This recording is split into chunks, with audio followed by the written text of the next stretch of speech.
இணையதள தேரிலேறி உலகெல்லாம் வலம் வரும் இசை முரசு வானொலி. இது இதயங்களை இணைக்கும் வானொலி.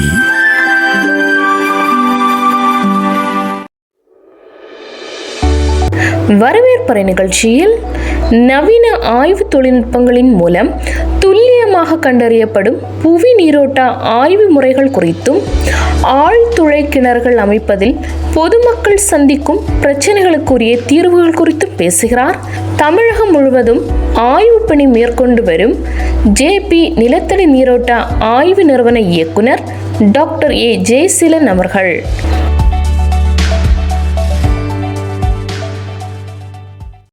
இசைமுரசு FM இணைய வானொலி நேர்கள் அனைவருக்கும் நெஞ்சம் நிறைந்த சலாம். அஸ்ஸலாம் அலைக்கும். நேர்கள் அனைவரையும் வரவேற்பறை நிகழ்ச்சிக்கு அன்புடன் வரவேற்றுக் கொள்கிறோம்.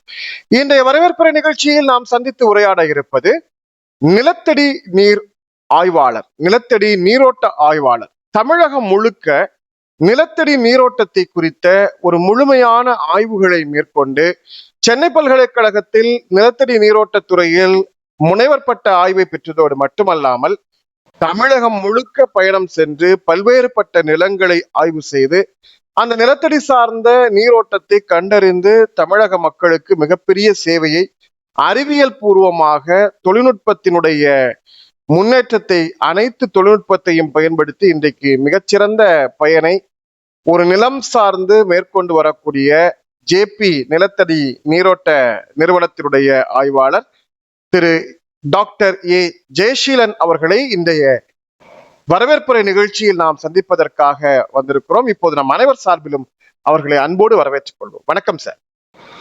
வணக்கம் சார். நேயர்கள் அனைவருக்கும் இனிய வணக்கம். ரொம்ப மகிழ்ச்சி உண்மையிலேயே. ஏன்னா எத்தனையோ துறை சார்ந்தவங்களை சந்திச்சுக்கிட்டு இருக்கோம். ஆனா ஒரு நிலத்தடி நீரோட்டம் சார்ந்த ஆய்வுகளை பார்க்கிற அல்லது நிலத்தடி நீரோட்டம் சார்ந்து பல்வேறு செய்திகளை பேசுகிற உங்களை போன்ற அரிய மனிதர்களை சந்திப்பது உண்மையிலேயே ஒரு மகிழ்ச்சியாக இருக்கிறது. பேசுவதற்கு நிறைய செய்திகள் இருக்கிறது. அதற்கு முன்னால் உங்களை பற்றி ஒரு சுருக்கமான அறிமுகத்தை நம்ம நேர்களுக்கு சொல்லுங்க. உங்களுடைய சொந்த ஊர், உங்களுடைய கல்வி, உங்களுடைய குடும்பம், இது குறித்த ஒரு அறிமுகத்தை சொல்லுங்க. எனது பெயர் ஜெயசீலன். நான் தென்காசி மாவட்டத்தில் பிறந்தவன். நான் விவசாய குடும்பத்தில் இருந்து வந்ததால் அந்த நிலத்தடி நீரின் தேவை மிக நன்றாக உணர்ந்திருந்தேன். அதன் காரணமாக சென்னை பல்கலைக்கழகத்தில் ஜியாலஜி எனப்படும் எம்எஸ்சி ஜியாலஜி படிப்பை முடித்த பின்பு எம்ஃபில் பிஹெச்டி நிலத்தடி நீர் ஆய்வு குறித்த ஆய்வில் முனைவர் பட்டம் பெற்றேன். பின்பாக இந்த நிலத்தடி நீர் ஆய்வு செய்து பல இடங்களில் விவசாயிகளுக்கும் வீடுகளுக்கும் பல பொது நிறுவனங்களுக்கும் நிலத்தடி நீரை கண்டுபிடித்து கொண்டு செய்து தரும் பணியை சுமார் 10 வருடங்களுக்கு மேலாக செய்து வருகிறேன். இதில் தொழில்நுட்பத்தையும் அறிவியலையும் பயன்படுத்தும் போது மிக சரியாக வெற்றியை காண முடிகிறது. நிச்சயமா சார். உங்க குடும்பம் பத்தி சொல்லுங்க. என்னுடைய குடும்பம், எனது தந்தை ஒரு கூட்டுறவு வங்கியில் பணிபுரிந்தவர். இருந்தாலும் விவசாய பணிகளையும் செய்து கொண்டு வந்திருந்தார். நானும் அந்த விவசாய பணிகளையும் செய்து கொண்டு படிப்பையும் மேற்கொண்டிருந்தேன். எனது தாயார் ஒரு பள்ளியில் துவக்கப்பள்ளியில் ஆசிரியராக பணியாற்றி ஓய்வு பெற்றவர். எனக்கு 2 குழந்தைகள் உள்ளனர். அனைவருமே தென்காசியில் வசித்து வருகிறோம். எனது நிறுவனம் சென்னையில் இயங்கி வருகிறது. சிறப்பு சார். சார், இப்ப நீங்க விவசாய குடும்பம், விவசாய பின்புலம் அப்படின்னு சொன்னீங்க. பொதுவா தென்காசி மாவட்டத்தை பொறுத்த வரைக்கும் ஒரு செழிப்பான மாவட்டம் தான். பொதிகை மலையினுடைய சாரல் எப்போதும் கிடைக்கக்கூடிய ஒரு மாவட்டம். நீர்வளமும் மற்ற பகுதிகளை ஒப்பிடுகிற போது தென் மாவட்டங்களில், குறிப்பாக தென்காசி, ஓரளவுக்கு நல்ல நீர்வளம் இருக்கக்கூடிய ஒரு மாவட்டம். நல்ல பச்சை பசீர் என்று செழிப்பாக இருக்கிற ஒரு மாவட்டம் தான். ஆனா இந்த மாவட்டத்தில் பிறந்து விவசாய குடும்பம் அது சார்ந்த பின்புலத்தில் வந்தாலும் பெரும்பாலும் விவசாய கல்லூரி, அக்ரிகல்ச்சர் இது மாதிரியான சிந்தனையை விட்டுட்டு ஒரு வறண்ட பகுதிக்கு பின்னால் இருந்து உருவாகியதைப் போல நீரோட்டத்தை குறித்த சிந்தனையும் ஆய்வும் உங்களுக்குள்ளால் தொடக்க காலத்துல எப்படி ஏற்பட்டது? இதற்கான பின்புலமாக ஏதேனும் விஷயம் இருக்கிறதா? நிச்சயமாக. எனது தந்தை கூட்டுறவு வங்கியில் பணிபுரிந்த போது அவர்கள் கிணறு வெட்டுவதற்கு லோன் கொடுப்பார்கள். ஸோ லோன் கொடுப்பதற்கு ஒரு புவியியலாளர் ஜியாலஜிஸ்ட் அதற்கான சான்றிதழ் ஆய்வு செய்து கொடுக்க வேண்டும். ஸோ அப்படியாக வருகிறவர் எனக்கு சங்கரன் கோவில், தென்காசி மாவட்டம், அப்போது திருநெல்வேலி மாவட்டமாக இருந்தது, இப்போது சங்கரன் கோவில். ஸோ அந்த பகுதி தென்காசி மாவட்டத்தில் சங்கரன் கோவில் பகுதி கொஞ்சம் வறட்சியான மாவட்டம் தான். அங்கே இருக்க வறட்சியான பகுதி தான். அங்கே நிலத்தடி நீர் கிடைப்பது கொஞ்சம் அரிதாகவே இருந்தது. விவசாயத்திற்கு 10 பேரில் ஒருவருக்கு தான் நல்ல இடத்தில் தண்ணீர் கிடைக்க வாய்ப்பு இருக்கிறது. ஸோ அது போன்று பல விவசாயிகளும் கஷ்டப்பட்டு கொண்டிருந்தார்கள். அதே சமயத்தில் எனது தந்தைக்கும் அறிமுகமான அந்த புவியியலாளர் கொடுத்த அந்த அறிவுரையின்படி நான் புவியியலை ஜியாலஜி புவியியல் என்பது ஜியாலஜிக்கு சரியான தமிழக்கம் புவியியல். ஆனால் இன்று ஜியாகிரபிக்கு தமிழக அரசில் ஜியாகிரபிக்கு புவியியல் என்று பயன்படுத்தப்பட்டுக் கொண்டிருக்கிறது. இதனால் அந்த சமயத்தில் புவியியலில் மிகுந்த ஆர்வம் எனது தந்தைக்கும் இருந்ததால் எனக்கும் அதில் ஆர்வம் இருந்ததால் இந்த துறையை தேர்வு செய்து நிலத்தடி நீர் குறித்து தான் நான் ஆய்வு செய்ய வேண்டும் என்று நான் பிஎஸ்சி தொடக்கத்திலேயே முடிவு செய்துவிட்டு அதில் பிஹெச்டி முடித்தேன். சிறப்பு சிறப்பு சார். சார், இப்ப ஜியோபிசிக்கல் டெஸ்டிங் என்று சொல்வார்கள். ஒரு ஒரு 15-20 ஆண்டுகளுக்கு முன்னால் வரைக்கும் பெரும்பாலும் எல்லா ஊர்களிலும் அந்த பிசிக்கல் டெஸ்டிங் சொல்லக்கூடிய பரிசோதனைகள் தான் பெரும்பாலும் நடத்தப்பட்டது. அது ஒரு கம்பி வச்சிருப்பாங்க, தேங்காய் தண்ணி, உப்பு, இது மாதிரி மேனுவலா ஒரு நீரோட்ட ஆய்வாளர் ஒருத்தர் இருப்பாரு. அவர் அந்த நிலத்தை புல்லெல்லாம் அகற்றிட்டு செருப்பெல்லாம் போடாம காலெல்லாம் தட்டி தட்டி பார்ப்பாரு. அது ஒரு பெரிய கலை மாதிரி, அவர் ஒரு தமம் மாதிரி எல்லாம் செய்வார், பிரேயர் எல்லாம் பண்ணிட்டு செய்வார். இப்ப நிறைய அறிவியல் கருவிகள், நிறைய ஸ்கேனிங் இன்ஸ்ட்ருமெண்ட் மெட்டீரியல்ஸ் எல்லாம் வந்திருக்கு. இப்ப இந்த 2 தொழில்நுட்பத்திற்கும் என்ன வேறுபாடு அப்படிங்கிறத முதல்ல சொல்லுங்க. ஒரு பன்னெடுங்காலமாக, பல நூற்றாண்டுன்னு கூட சொல்லலாம், தமிழர்களுடைய நீரோட்ட அறிவு என்பது அந்த நிலத்திற்கு மேல் முளைத்திருக்கக்கூடிய புற்கள் அல்லது இருக்கக்கூடிய செடிகள் அல்லது அந்த நிலத்திற்கு மேல் இருக்கக்கூடிய ஈரப்பதம், இதை வச்சுக்கிட்டே சங்ககால தமிழர்கள் முதல் ஒரு சில ஆண்டுகளுக்கு முன்னால், ஒரு நூற்றாண்டுக்கு முன்னால் உள்ள தமிழர்கள் வரைக்கும் நிலத்தடி நீரை ஆய்வு செய்கிற சாதாரண மனிதர்கள், நம்ம இப்போ ஆய்வாளர்களோ அல்லது தியாலஜிஸ்டோ ஒருத்தர் இல்லாம சாதாரண மனிதர்களே சொல்லிவிடுவார்கள் அப்படிங்கிற அளவிற்கு அவர்களுடைய இந்த நிலத்தடி நீரோட்ட அறிவு தமிழர்களுக்கு இருந்தது என்று சொல்கிறார்கள். இப்ப இருக்கக்கூடிய இந்த அறிவியல் கருவிகளுக்கும் இந்த ஆய்வு முறைகள், நிலத்தை பார்த்து விட்டே முடிவு செய்யக்கூடிய இந்த முறைகள், இதுக்குமான வேறுபாடு எப்படி இருந்தது? நீங்க உங்களுடைய அனுபவத்துல 2யுமே சந்திச்சிருக்கீங்க, எப்படி புரிஞ்சுக்கிறீங்க? நிச்சயமாக தமிழர்களின் நிலத்தடி நீரோட்ட ஆய்வு குறித்து நாம் மிகுந்த வியப்பு அடைவதில் ஆச்சரியப்படுவதற்கில்லை. ஏனென்றால் மற்ற சமுதாயத்தை, மற்ற நாடுகளை ஒப்பிடும் வகையில் நமது தமிழர்களின் அக்கால அந்த நிலத்தடி நீரோட்டம் குறித்த ஆய்வு வியப்புக்குரியதாக இருந்துள்ளது. அவர்கள் இந்த கரையான் புற்று, அப்புறம் சில வகையான மரங்களை குறித்து, மரங்களை வைத்து இங்கு நிலத்தடி நீரோட்டம் இருப்பதற்கு வாய்ப்புள்ளது என்பதை கண்டறிந்து அங்கு கிணறு வெட்டினார்கள். கிணறு என்பது ஒரு 30 அடி 50 அடி ஆழத்திற்கு வெட்டக்கூடியது. ஒரு மரமானது ஒரு அதிகபட்சமாக ஒரு 5 to 10 மீட்டர் அளவுக்கு தன்னுடைய வேர்களை கொண்டு செல்லும்.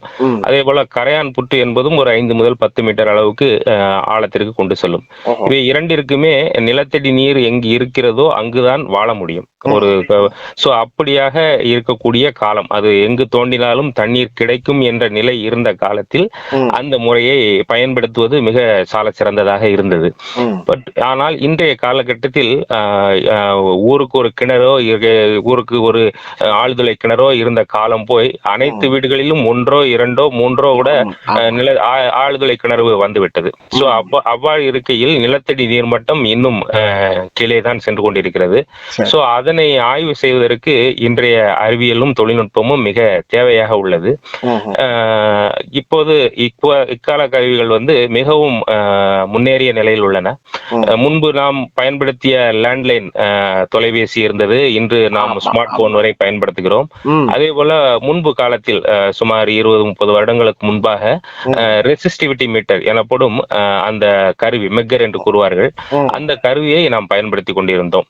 இப்போதும் சில ஓய்வு பெற்ற புவியியலாளர்கள் அதை இன்றும் பயன்படுத்தி கொண்டிருக்கிறார்கள்.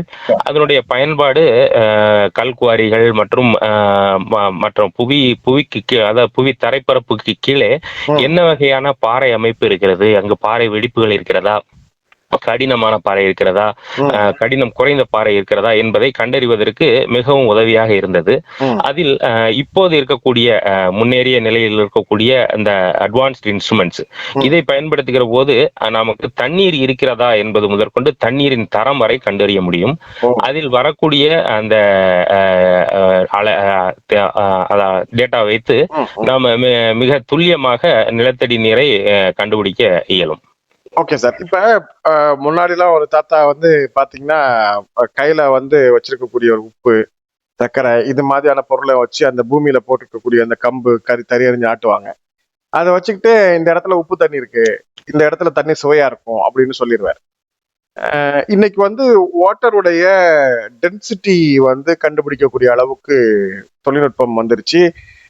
குவாலிட்டி ஆஃப் வாட்டர், அதுல இருக்கக்கூடிய பூலோகத்து மண்ணுடைய தரம், என்ன மாதிரியான கலப்புகள் அதுல இருக்கு அப்படிங்கறதெல்லாம் சயின்டிபிக்கா வந்து தனித்தனியா பிரிச்சு ஆராய்ச்சி சொல்லக்கூடிய அளவுக்கு வளர்ச்சி பெற்றுச்சு. ஆனா அந்த தண்ணி உப்புத்தன்மையோட இருக்கு அப்படிங்கறத கூட அந்த அடர்த்தி வச்சு சொல்லிடலாம். இந்த தண்ணி நல்லா இருக்கு, இந்த தண்ணி சுவையா இருக்கும்.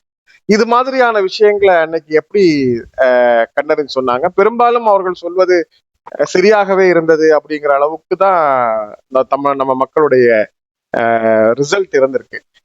இன்னைக்கு அது மாதிரி தண்ணியுடைய தரம் அப்படிங்கிறத சொல்றீங்க. இது மாதிரி சுவை கண்டறியறது, இது கொஞ்சம் அடர்த்தியா இருக்கும், இது கொஞ்சம் கார்ப்பு தன்மை இருக்கும், இது கொஞ்சம் உப்பு தன்மை இருக்கும் அப்படிங்கிறத வந்து துல்லியமா கணிச்சிட முடியுமா சார்? கண்டிப்பாக. இப்போது தற்காலம் இருக்கக்கூடிய அந்த அக்காலத்தில் எப்படி கணித்தார்கள் என்பதை வந்து நம்மால் கற்பனை செய்து பார்க்க முடியவில்லை. ஆனால் மிக தெளிவாக கணித்திருக்கிறார்கள். பல இடங்களில் சில வயதானவர்களை சந்திக்கிற போது அவர்கள் சொல்லக்கூடிய பல கருத்துக்கள் வந்து மிகவும் சரியாகவே இருக்கின்றன. அதே சமயத்தில் இப்போது இருக்கக்கூடிய கருவிகளில் டேட்டா கிடைக்கும், அதுக்கான அளவுகள் கிடைக்கும். அதோடு நமக்கு ஏற்கனவே இருக்கக்கூடிய அரசுடைய அந்த தரவுகளின் அடிப்படையில் இருக்கக்கூடிய நமக்கு கிடைத்திருக்கக்கூடிய இன்ஸ்ட்ருமெண்டில் கிடைத்திருக்கக்கூடிய அந்த தரவுகளும் அங்கு இருக்கக்கூடிய பாறை வகையையும் ஒப்பிட்டு பார்த்தே அதனுடைய குவாலிட்டியையும் அதனுடைய உப்புத்தன்மையும் சொல்ல முடியும். இந்த வகையான பாறை இருந்தால் இதில் இவ்வளவு உப்பு இருக்கும். ஏன்னால் அந்த பாறையை கடந்து வரக்கூடிய தண்ணீர், அந்த பாறையில் தேங்கி இருக்கக்கூடிய தண்ணீருக்கு ஒரு பொதுவாக எவ்வளவு உப்புத்தன்மை இருக்கும் என்பதை நம்மால் ஓரளவுக்கு 90-95% சரியாக வந்து கணித்து விட முடியும். அதன் அடிப்படையில் தான் தற்போது வந்து அந்த நிலத்தடி நீரின் தரம் வந்து கண்டுபிடிக்கப்பட்டு வருகிறது. சரி, இப்ப வந்து ஒரு பாறை நிலம் அப்படின்னு சொல்லக்கூடிய அடுக்கு பாறைகள், பெரும் பாறைகள், இது மாதிரி பாறைகள் நிறைந்திருக்கக்கூடிய பகுதிக்கு இடையில ஒரு போர்வெல் அமைக்கிறது அப்படிங்கிறதுக்கும், ஒரு மணல் பாங்கான பகுதியில வந்து போர்வெல் அமைக்கிறதுக்கும் நீராய்வுல வந்து வேறுபாடுகள் இருக்கிறதா? அப்படி வேறுபாடுகள் என்றால், இப்போ மணல் பாங்கான பகுதியில வந்து தண்ணீர் மிக எளிமையாக கிடைச்சிரும், சீக்கிரமா கிடைச்சிரும். அந்த தண்ணியில வந்து அடர்த்தி குறைவாக இருக்கும், இப்படிலாம் சொல்றாங்க. இந்த மணல் பாங்குக்கு கீழேயும் சில பாறைகள் இருக்கலாம். அந்த பாறைகளுடைய தாக்கம் இந்த மேற்பட்டத்தில் இருக்கக்கூடிய மணல் பகுதிகளில் வராதா? அங்க இருக்கக்கூடிய தண்ணிகள் அந்த தாக்கத்தை ஏற்படுத்தாதா? பாறைகளுக்கு மத்தியில் இருக்கக்கூடிய தண்ணிக்கும் மணல் பாங்கான பகுதியில் இருக்கக்கூடிய தண்ணிக்கும் என்னென்ன மாதிரியான வேறுபாடுகள்? பொதுவாக பாறைகளில் நிலத்தடி நீரோட்டம் கண்டுபிடிப்பதற்கு அதில் முதலில் வெடிப்புகள், பாறை வெடிப்புகளை கண்டுபிடிக்கிறோம். ஏனென்றால் முழு பாறையில் நாம் ஆழ்துளை கிணறோ இல்ல கிணறோ அமைக்கும் போது அதில் தண்ணீர் வந்து ஓட்டம் இருக்காது, அது உள்ளே வந்து சேர்வது கடினம். சோ எனவே முதலில் அதில் அந்த ஒரு நிலத்தை கொடுக்கிற போது அந்த நிலத்தில் பாறை வெடிப்புகள் இருக்கின்றனவா, அந்த வெடிப்புகள் பல வெடிப்புகள் ஒரு இடத்தில் வந்து சேர்கின்றனவா என்பதை கண்டறிந்த பின்னரே அந்த இடத்தை வந்து நாம் ஆய்வு செய்வோம். ஸோ இது இது போன்று கடினமான பாறை உள்ள இடங்களில் வெடிப்புகளின் தேவை மிக அவசியமாக உள்ளது. அந்த கடத்து திறனை கொண்டே இதில் எவ்வளவு தண்ணீர் கிடைக்கும் என்பதை நாம் கணிக்க முடியும். அதே போல மணற்பாங்கான பகுதிகளில் நாம் வெடிப்புகளை காண முடியாது. ஸோ அந்த இடத்தில் பொதுவாக இலகுவான பகுதிகள், அந்த மணல் பாங்கான பகுதிகளிலும் சில ஓட்டம் இருப்பதற்கு சில இலகுவான வீக் ஜோன்ஸ் என்று கூறுவோம். அந்த வீக் லைன்ஸ் இருக்கிறதா என்பதை ஆய்வு செய்வோம். எவ்வளவுதான் மணலாக இருந்தாலும் அந்த தண்ணீர் ஒரு குறிப்பிட்ட ஒரு இடத்தில் தான் அது சென்று கொண்டிருக்கும். ஸோ அவ்வாறு சென்று கொண்டிருக்கிற இடத்தையும் நம் கருவிகளால் சரியாக கண்டுபிடித்து 2-3 அந்த வீக் லைன்ஸ் சேரக்கூடிய இடத்தை கண்டுபிடித்து அதில் ஆய்வு மேற்கொள்ள பொழுது அதில் தண்ணீர் இருக்கிறதா இல்லையா, சில இடங்களில் மணற்பாங்கான பகுதியாக இருந்தாலும் தண்ணீர் இல்லாமல் கூட இருக்கலாம். ஸோ அந்த இடத்தில் தண்ணீர் இருக்கிறதா என்பதை கண்டறிவோம். மணற்பாங்குக்கு கீழே பாறை இருந்தால் அந்த பாறையை குடைந்து கொண்டு கீழே சென்று அதில் எடுக்கக்கூடிய தண்ணீர் ஒரு பெர்மனன்ட் சோர்ஸ், நிரந்தரமான ஒரு சோர்ஸாக இருக்கலாம். ஓகே சார், இப்ப பெரும்பாலும் நகர்பகுதிகளில் மக்கள் எதிர்கொள்ளக்கூடிய பிரச்சனை பாத்தீங்கன்னா, எங்க வீட்டுல ஒரு 6-7 வருஷத்துக்கு முன்னால ஒரு 300 அடிக்கு ஒரு ஆழ்துளை கிணறு போர் போட்டிருந்தேன். ஆனா பக்கத்துல ஒரு அபார்ட்மெண்ட் கட்டுமானம் கொண்டு அவங்க ஒரு 1000 அடியில ஒரு 3 குழாய் அமைச்சிட்டாங்க. அதோட எங்க வீட்டு தண்ணி மொத்தமும் போயிருச்சு சார் அப்படின்னு சொல்லுவாங்க. அந்த அபார்ட்மெண்ட்டுக்கும் இவங்க வீட்டுக்கும் இடையில பாத்தீங்கன்னா குறைஞ்சபட்சம் ஒரு ஒரு ஒரு 100 அடிக்கு மேல இடைவெளிகள் இருக்கலாம். இப்போ அது மாதிரி ஒரு ஒரு கேப்போட ஒரு 100 அடிக்கு மேல இடைவெளி இருக்கக்கூடிய ஒரு நிலத்தடியில ஒரு 300 அடிக்கு மேல நல்ல தண்ணி இருந்துச்சு. நாங்க அதுவே வருஷக்கணக்குல பயன்படுத்திட்டு இருந்தோம். ஒரு 100 அடிக்கு அப்பால இருக்கக்கூடிய ஒரு பில்டிங் வந்ததுனால ஒரு 1000 அடிக்கு போட்டாங்க. இப்ப எங்க தண்ணியில போர் இல்லை அப்படின்னு தண்ணி இல்லை போர்ல அப்படின்னு சொல்லக்கூடிய ஒரு பிரச்சனையை நிறைய மக்கள் பேசுறாங்க. அல்லது பக்கத்து வீட்டுல இதை விட பெரிய போர் போட்டாங்க, அதனால தண்ணி எல்லாம் அங்க போயிடுச்சு அப்படின்னு சொல்லி. இதுக்கு எந்த அளவுக்கு அறிவியல் பூர்வமான சாத்தியங்கள் இருக்கு சார்? இன்னொரு முக்கியமான விஷயம், இப்போ ஒரு பில்டிங்கை தரைக்கு மேல் நோக்கி ஒரு குறிப்பிட்ட உயரத்திற்கு மேல் கட்டுகிற போது அதற்கான சட்டதிட்டங்கள் விதிகள் எல்லாம் இருக்கிறது. அப்படி இருக்கிற போது ஆழ்துளை கிணறு அமைப்பதற்கு ஒரு குறிப்பிட்ட பகுதியில் இந்த அளவுக்கு மேல் அமைக்க கூடாது, இந்த அளவுதான் இது அமைக்க வேண்டும்ங்கிறதுக்கான சட்டதிட்டங்கள் எதுவும் வரையறுக்கப்பட்டது? இது நடைமுறையில் நிறைய இடங்களில் நடந்து கொண்டுதான் இருக்கிறது. ஏன்னா பக்கத்துல ஒரு வீட்டுல போர் போடுறப்போ இன்னொரு வீட்டுல அது பாதிப்பதற்கான வாய்ப்புகள் மிக மிக அதிகம். ஏனென்றால் அந்த பாறை வெடிப்புகளை பின்பற்றியே நிலத்தடி நீரோட்டம் இருக்கும். அந்த பாறை வெடிப்புகளில் அந்த தண்ணீரானது, நிலத்தடி நீரானது மிகுந்த பிரஷர், அழுத்தத்தில் அங்கங்கு தேங்கி இருக்கும் அல்லது இருக்கக்கூடிய மிகச்சிறிய இடைவெளிகளில் நிரம்பி இருக்கக்கூடிய சூழ்நிலையில் எங்கு அழுத்தம் குறைகிறதோ அங்கு நோக்கி அந்த நிலத்தடி நீரானது பயணப்படும்.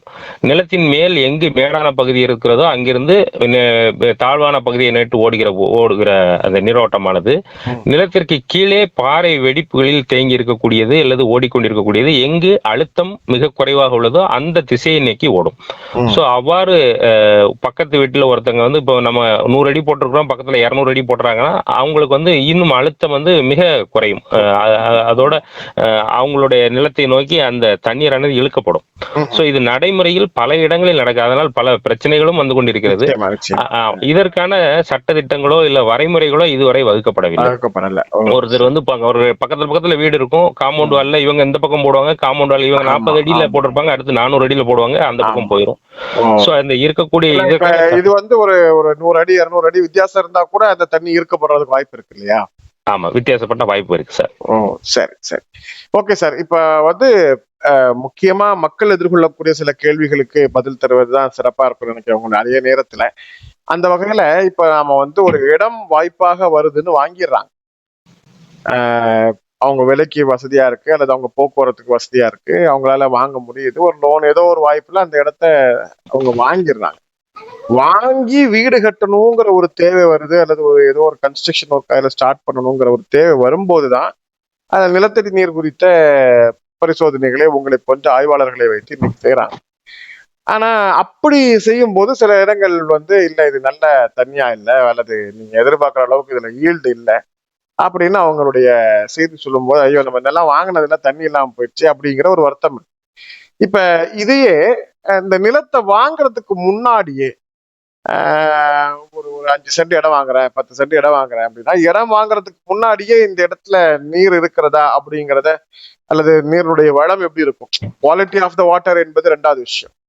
நீர்வளத்தை பற்றி புரிந்து கொள்ளக்கூடிய அளவுல நிலத்துல ஏதேனும் அடையாளங்கள் தென்படுமா? அது ஏதாவது வகையில, அதாவது இது போல நவீன கருவிகள் இல்லாம பாக்குறதுக்கும் பார்வையிடுறதுக்கும் பயன்பாட்டுக்கு வாய்ப்பு இருக்கா சார்? வாய்ப்பு இருக்கிறது. ஆனால் அந்த நிலத்தின் அளவு குறைந்தபட்சம் ஒரு 5 ஏக்கர் அளவில் இருக்க வேண்டும். அப்படி இருந்ததுன்னா நாம வந்து இப்போ ஒரு சின்ன பிளாட்ல போய் அதுல வந்து நீர்வளம் எப்படி இருக்கிறது என்பதை துல்லியமாக செயற்கைக்கோள் படங்களை வைத்து கண்டுபிடிக்க முடியாது. கொஞ்சம் பெரிய நிலமாக இருந்தால் செயற்கைக்கோள் படங்களில் சில கலர் வேரியேஷன்ஸ், அதை ரிமோட் சென்சிங் என்று தொலை உணர்வு என்று சொல்வார்கள், ரிமோட் சென்சிங் டெக்னாலஜியை பயன்படுத்தி அதில் இருக்கக்கூடிய அந்த படங்களில் சில நிற வேறுபாடுகள் அது நீரோட்டம் இருக்கக்கூடிய அந்த பகுதிகளில் காட்டும். ஸோ அதனை துல்லியமாக அதை கண்டுபிடிக்க முடியும். ஆனால் நிலத்தின் அளவு பெரியதாக இருந்தால் மட்டும்தான் அந்த வேரியேஷன்ஸை வந்து நாம் கண்டறிய முடியும். இருந்தாலும் சிலர் வந்து அந்த பிளாட் வாங்க போறோம், அதுக்கு முன்னாடி வந்து எங்களுக்கு கண்டுபிடித்து தர முடியுமா என்று தொலைபேசியில் அழைத்து கேட்கும்போது, அந்த பகுதியில் பொதுவாக ஒரு ஊர் என்றால் அந்த பகுதியில் ஒரு 10 ஏக்கர் அவர்கள் கொடுக்கக்கூடிய அந்த அட்சரேகை தீர்க்க ரேகை அந்த வாய்ப்புகளை கொண்டு ஓரளவுக்கு நாம் அந்த பகுதியில் எப்படி இருக்கும் என்பதை கூற முடியும். பட் அது எக்ஸாக்டா அந்த இடத்துல எவ்வளவு இருக்கும் சொல்ல முடியாது. ஓகே சார், இப்ப இன்னொரு பகுதிக்கு நாம போலாம். முக்கியமா இந்த தண்ணினால மக்கள் எதிர்கொள்ளக்கூடிய பிரச்சனைகள். இப்ப சில பகுதிகளில் பாத்தீங்கன்னா தண்ணி வளமாக இருக்கும். நீங்க ஒரு 50 அடி 60 அடியிலேயே நல்ல தண்ணி வளம் இருக்கும். ஒரு 100-200 அடி போர் போட்டிருந்தா அந்த அப்போ ஒரு ஒரு குடும்பத்துல அல்லது அந்த வீட்டுல ஒரு 4 போஷன் இருந்தா கூட எல்லாருக்கும் போதுமான அளவுக்கு தண்ணீர் கிடைக்கும். ஆனா அந்த தண்ணீர் சில இடங்கள்ல பாத்தீங்கன்னா ஒரு மஞ்சள் நிறம், ஒரு வெளிர் மஞ்சள் நிறம், ஒரு ஒரு வெளிர் சிவப்பு நிறம், இது மாதிரியான நிறத்தோட தண்ணி காணப்படும். சில இடங்கள்ல பாத்தீங்கன்னா தண்ணி வரும்போது அப்படியே முத்து மாதிரி இருக்குன்னு சொல்லுவோம். வெளியேர்னு பளிங்கு மாதிரி இருக்கும். அப்படியே தண்ணி பார்க்கவே கண்ணாடி மாதிரி இருக்கும். ஆனா அத தண்ணியை ஏதாவது ஒரு பாத்திரத்திலயோ அல்லது ஒரு பெரிய பேரல்லையோ பிடிச்சு வச்சா அது ஒரு செம் நிற கலர்ல வந்து அது மாறிடும். இப்ப இது மாதிரி தண்ணிகளை முன்னால பயன்படுத்தவே மாட்டாங்க, குடிக்கிறதுக்கு எடுத்துக்க மாட்டாங்க. வீட்டு பயன்பாட்டுக்கு ஏதாவது பயன்படுத்துவாங்க. சில இடங்கள்ல பாத்தீங்கன்னா இந்த டாய்லெட் க்ளோசெட், கிச்சன் சிங் இதெல்லாம் கூட அந்த இதனால பாதிக்கப்பட்டு கிடையாது. ஆனா இப்ப வந்து ஆரா அப்படிங்கிற அந்த ஃபில்டர் சிஸ்டம் இருக்கிறதுனால எந்த தண்ணியா இருந்தாலும் அது ஃபில்டர் பண்ணி கொடுத்துரும் அப்படிங்கிற ஒரு தைரியத்துல அதை பயன்படுத்துறாங்க, பருகுறாங்க. உண்மையிலேயே இந்த தண்ணியில இருக்கக்கூடிய இந்த நிறமாற்றத்திற்கு என்ன காரணம்? ஒரு ஆரா மாதிரியான ஃபில்டர்ல வந்து இத முற்றிலுமாக வடிகட்டிட முடியுமா? அந்த தண்ணியை பயன்படுத்தி நம்ம சாப்பிட்றதுனால வேற எதுவும் பாதிப்புகள் வர வாய்ப்பு இருக்கா சார்?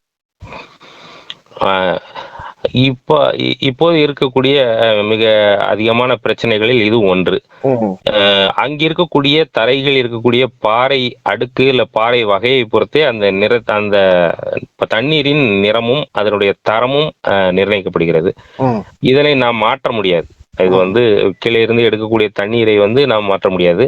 ஆனால் ஆய்வின் போது எத்தனை அடியில் இந்த தண்ணீரின் தரம் குறைகிறது அல்லது தரம் அப்படியே இருக்கிறது என்பதை நாம் முன்கூட்டியே தெரிந்து கொண்டு அதற்கு தகுந்தாற் போல ஆழ்துளை கிணறுகளை ஆழப்படுத்தாமல் நாம் நிறுத்தி கொண்டால் அந்த பிரச்சனையை தவிர்க்கலாம்.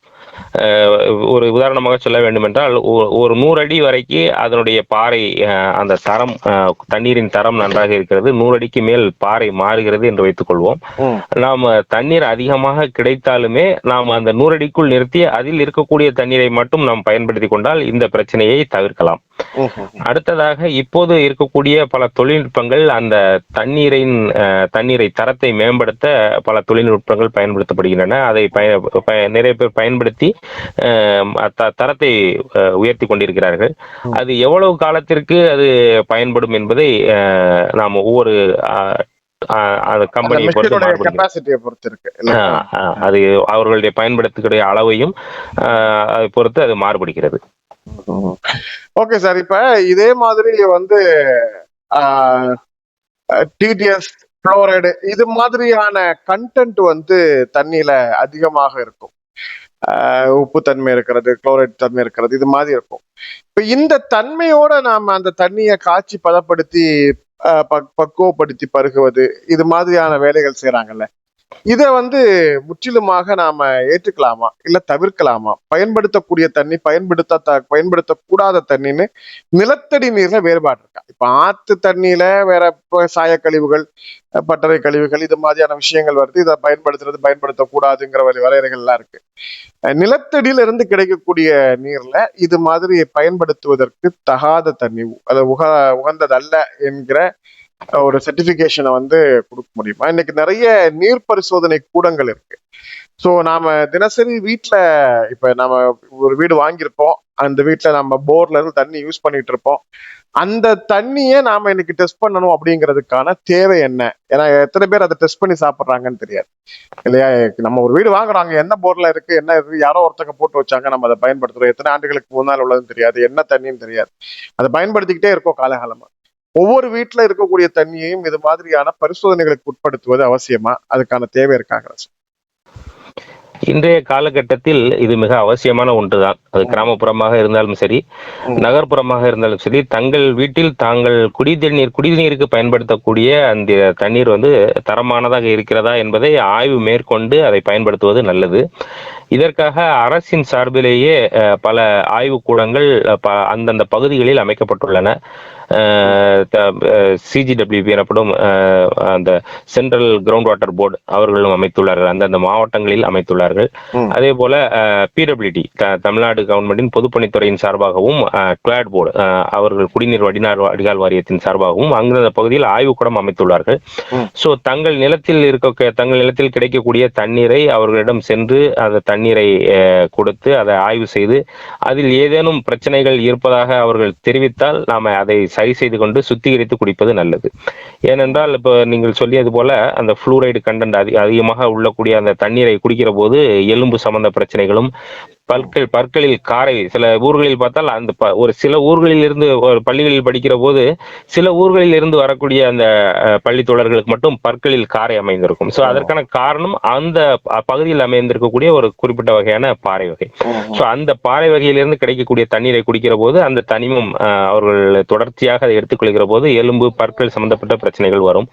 கிராமப்புறங்களை எடுத்துக்கொண்டால் சில இடங்களில் மாட்டுத் தொழுவம் அமைத்திருப்பார்கள். அந்த கழிவுகளை எல்லாம் ஒரு இடத்தில் தேக்கி வைப்பார்கள். அதன் பக்கத்திலேயே ஆழ்துளை கிணறோ அல்லது கிணறோ அமைத்து அதிலிருந்து தண்ணீரை எடுத்து பயன்படுத்துவார்கள். சோ அதன் காரணமாக நைட்ரேட் அதிகமாகி அதன் காரணமாகவும் பல நோய்கள் குழந்தைகளுக்கு வரக்கூடிய காரணங்கள் இருக்கின்றன. அதே போல செப்டிக் டேங்க், வீட்டிலிருந்து வெளியே இருக்கக்கூடிய செப்டிக் டேங்க் அமைத்திருப்பார்கள். அதிலிருந்து ஒரு 10 அடி 20 அடி தூரத்திற்குள் ஒரு ஆழ்துளை கிணறு அமைக்கிற போது அது சரியான முறையில் அந்த ஆழ்துளை கிணறு ஒரு குறைந்தபட்சம் ஒரு 40 அடியாவது அந்த ஆழ்துளை கிணறுக்கான அந்த கேசிங் பைப் அமைக்க வேண்டும். அப்போ அவ்வாறு உரை கிணறு அந்த உரைக்குழாய் அமைக்கிற போது அந்த செப்டிக் டேங்க்ல இருந்து வரக்கூடிய அந்த வேஸ்ட் உள்ளே சென்று விடாமல் ஃபில்டர் ஆகி அவர்களுக்கு தண்ணீர் ஓரளவுக்கு தரம் உயர்ந்திருக்கக்கூடும். ஸோ எனவே தாங்கள் பயன்படுத்துகிற தண்ணீரை ஆய்வுக்கூடங்களில் கொடுத்து பரிசோதித்து பின்னர் பயன்படுத்துவது மிக நல்லது. இப்ப இந்த ரசாயன தாக்கம் பத்தி ஒரு வார்த்தை சொன்னோம். இப்ப செப்டிக் டேங்க் பயன்படுத்துறது அல்லது கம்பெனிஸ்ல வந்து பூமியில விடப்படக்கூடிய கழிவுகள், இப்ப கிராமப்புறங்கள்ல கூட விவசாய நிலத்துல பயன்படுத்தக்கூடிய DDT மாதிரியான, யூரியா மாதிரியான, பொட்டாசியம்ஸ், இன்னும் கடுமையான வீரியமுடைய ரசாயன உரங்கள் வந்து பயன்படுத்துறாங்க.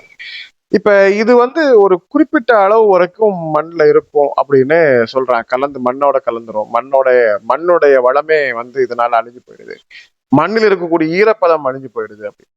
இப்ப இந்த ரசாயன கலப்பு கொண்ட பயன்பாட்டு இருக்கக்கூடிய மண் அந்த பகுதியில இருக்கு அப்படின்னா அதே பகுதியிலேயே அல்லது அதுக்கு அருகாமையிலேயே போர் போடுறாங்க. ஒரு 100 அடியில இருந்து 200-300 அடி வரைக்கும் போடுறாங்க.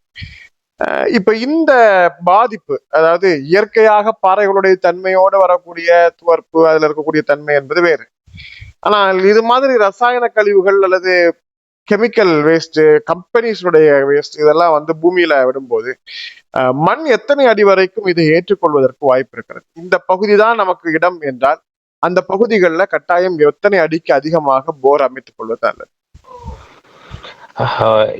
எத்தனை அடி என்பதை கூறுவதை விட ரசாயன பயன்பாட்டுகளை குறைத்துக் கொள்வது மிக நல்லது என்று நான் கருதுகிறேன். ஏன்னால் காலங்காலமாக சுமார் 20-30 வருடங்களுக்கு முன்பிருந்தே நாம் அதிகமான ரசாயன உரங்களை நமது நிலங்களில் பயன்படுத்த தொடங்கிவிட்டோம். அது உடனடியாக தாக்கத்தை ஏற்படுத்தாவிட்டாலும் சிறிது சிறிதாக அப்படியே நிலத்தடி நீரோடு கலந்து அனைத்து ஆழ்துளை கிணறுகளிலும் அந்த ரசாயன உரங்களின் தாக்கம் இருக்கக்கூடிய வாய்ப்பு மிக மிக அதிகம். இன்னும் பிற்காலத்தில் அடுத்த தலைமுறைக்கு இதனுடைய தாக்கம் மிக அதிகமாகிவிடும். எனவே ஆழ்துளை கிணறு எவ்வளவு ஆழமாக போனாலும் தண்ணீர் கீழிருந்து ஊறி மேலே வருவதில்லை. மேலே இருந்து செல்லக்கூடிய மழைநீர், மண் அடுக்கு, அடுத்ததாக இருக்கக்கூடிய சிதைவு பாறை, அடுத்ததாக இருக்கக்கூடிய பாறை அடுக்குகளின் இடுக்குகளின் வழியே உள்ளே நுழைந்துதான் நமக்கு தண்ணீராக நிலத்தடி நீர் கிடைக்கிறது.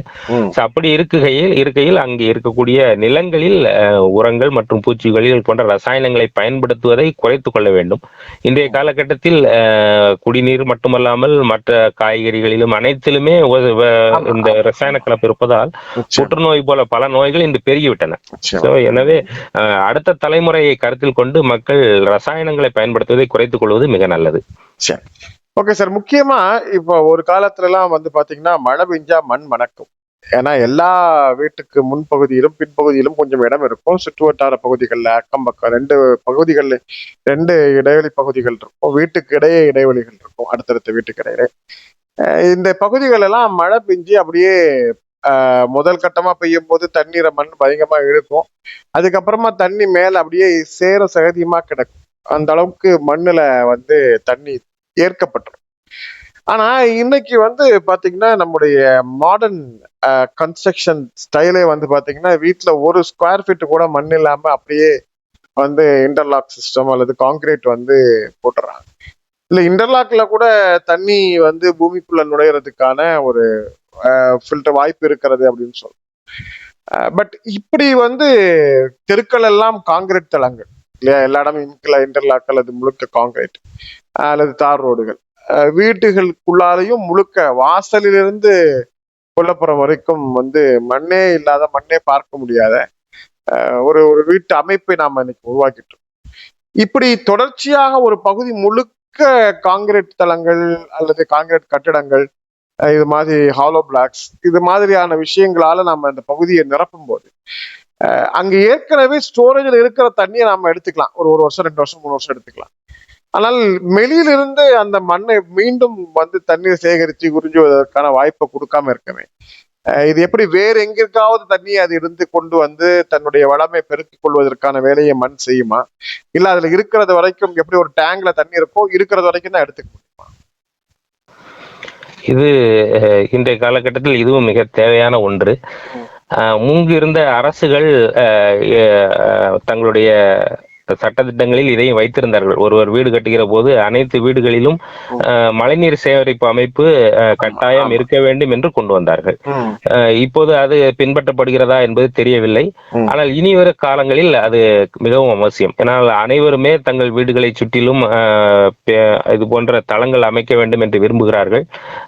அது வசதியாகவும் இருக்கிறது, பயன்படுத்துவதற்கு வசதியாகவும் இருக்கிறது. எனவே அதை குறை சொல்ல முடியாது. ஆனால் நாம் கண்டிப்பாக இன்றைய காலகட்டத்தில் மழைநீரை சேகரிக்க வேண்டிய சூழலில் இருக்கிறோம். அதற்காக அனைத்து வீடுகளிலும் மக்களே அரசாங்கம் அதற்கான சட்டம் போட வேண்டும் என்பதை எதிர்பார்க்காமல் மக்களே தங்களுடைய வீடுகளில் இருக்கக்கூடிய ஆழ்துளை கிணறை தரத்தை முன்னேற்ற வேண்டும் என்றால் ஆழ்துளை கிணற்றை சுற்றிலும் ஒரு 5 அடிக்கோ ஒரு 6 அடிக்கோ குழியை வெட்டி அதற்குள் பல ஷேப்கள், பல இருக்கக்கூடிய அந்த கற்களை போட்டு நிரப்பி அதன் மேல் வலையை பரப்பி தண்ணீரை தங்கள் மாடிகளில் இதுலயே கூட இப்ப சமீப காலத்துல வரக்கூடிய ஒரு மாற்று ஏற்பாடு என்னன்னா, இப்ப ஒரு போர்வெல் இருக்கு அப்படின்னா அந்த போர்வெல் பக்கத்திலேயே ஒரு 50 அடி 20 அடி 30 அடிக்கு ஒரு ஆழ்துளை கிணறு மாதிரி ஒரு குழி அமைச்சு அதுலயும் இது மாதிரி ராயன் வாஸ்டிங் கொண்டு சேர்க்கலாம்.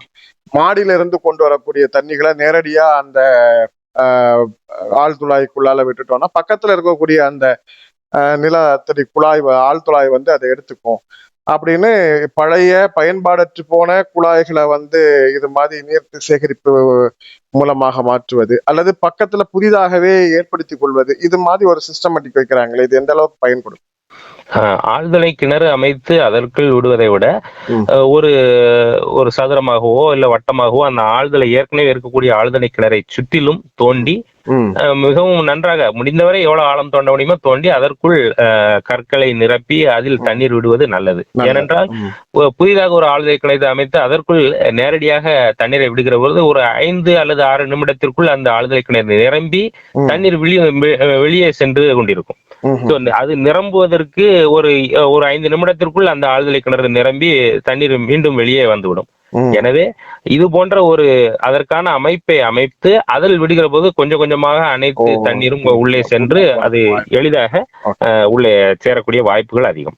ரொம்ப சிறப்பு சார். நிறைய கேள்விகள் இருக்கிறது, இருந்தாலும் நீங்க முக்கியமான சில கேள்விகளுக்கு நம்ம இன்னைக்கு சந்திப்புல பதில் சொல்லியிருக்கோம். இறுதியா உங்களுடைய ஜேபி நிறுவனம் தமிழகம் முழுக்க நீரோட்டங்களை ஆராய்ந்து கண்டறிந்து ஒரு நல்ல பலனை தமிழக மக்களுக்கு ஏற்படுத்தி வருகிறது. உங்களுடைய நிறுவன சேவை எப்படியானது, எப்படி பயன்படுத்திக் கொள்வது அப்படிங்கிற சொல்லுவோம். நேயர்களுக்கு ஒரு தகவல், நாம் தமிழகத்தினுடைய மிகச்சிறந்த நிலத்தடி நீரோட்ட ஆய்வாளர். தமிழகம் முழுக்க மிகப்பெரிய பரப்பளவிலான நிலங்களை ஆராய்வு செய்வதும் மிகப்பெரிய நிறுவனங்கள் சார்ந்த பணிகளை ஆராய்ந்து அதற்கான நீர்வளத்தை கண்டறிந்து சொல்லக்கூடியவருமான இந்த நீரோட்டத்துறையில் முனைவர் பட்ட ஆய்வு பெற்ற ஜேபி நீர்வள ஆதார நீரோட்ட நிறுவனத்தினுடைய நிறுவனர் திரு ஜெயசீலன் அவர்களை சந்தித்து பேசிக் கொண்டிருக்கிறோம். அவர்களுடைய தொலைபேசி இலக்கம், கான்டாக்ட் நம்பர் இந்த நிகழ்ச்சியினுடைய நிறைவில் தர இருக்கிறோம். நீங்கள் குறித்துக் கொள்வதற்கு தயாராகலாம். இப்போது இறுதியாக இந்த ஜேபி நிறுவனத்தினுடைய செயல்பாடுகள் பற்றி நாம் தெரிஞ்சுக்கலாம். சொல்லுங்க சார். ஜேபி கிரவுண்ட் வாட்டர் இந்த நிறுவனமானது தற்போது மிக சமீபத்தில் தான் தொடங்கப்பட்டது. ஆனால் இந்த பணிகளை, நிலத்தடி நீரோட்டம் தொடர்பான பணிகளை 2010 ஆண்டிலிருந்தே செய்து வருகிறேன். என்னுடைய பேராசிரியர்களோடு முதலில் தொடங்கிய பயணம் அது. விடுமுறை காலங்களில் எனது பேராசிரியர்களோடு அந்த ரெசிஸ்டிவிட்டி மீட்டர் எனப்படும் அந்த கருவியை தூக்கி கொண்டு அவர்களோடு சேர்ந்து அவர்களுக்கு உதவியாக நான் சென்று இந்த காரியங்களை கற்றுக்கொண்டு பின்னர் அதன் பின்பாக தனியாகவே இந்த பணியை செய்து கொண்டிருக்கிறேன். இந்த கோவிட்டுக்கு அப்புறம், அந்த கோவிட் அந்த பெருந்தொற்று வந்ததுக்கு பின்பாடு என்னை போன்று பல புவியியலாளர்கள், ஜியாலஜிஸ்ட் படித்தவர்கள், வெளிநாடுகளில் வேலை செய்து கொண்டிருந்தவர்கள், அப்புறம் பிற தனியார் நிறுவனங்களில் கல்குவாரிகளில் இது போன்று புவியியலாளர்களை வேலை செய்து கொண்டிருந்தார்கள். வேலை இல்லாமல் எனக்கு என்னோடு படித்தவர்கள், எனக்கு பின்பாக படித்தவர்கள் எல்லாம் நிறைய பேர் இருந்தார்கள்.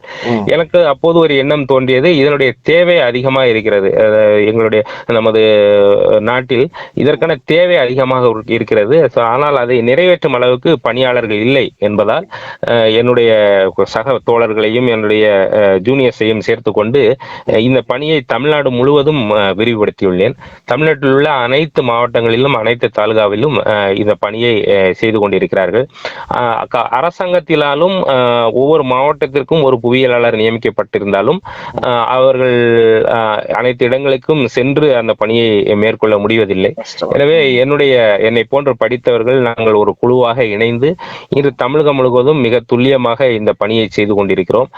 இதற்காக அனைத்து என்னுடைய நண்பர்களும் ஒத்துழைப்பு கொடுத்து நடத்தி கொண்டிருக்கிறோம். ரொம்ப மகிழ்ச்சி சார். இப்ப நாம தொடர்பு கொள்வதற்கான தொலைபேசி இலக்கம் கொடுத்து விடலாம். நேர்கள் குறித்துக் கொள்வதற்கு தயாராகட்டும்.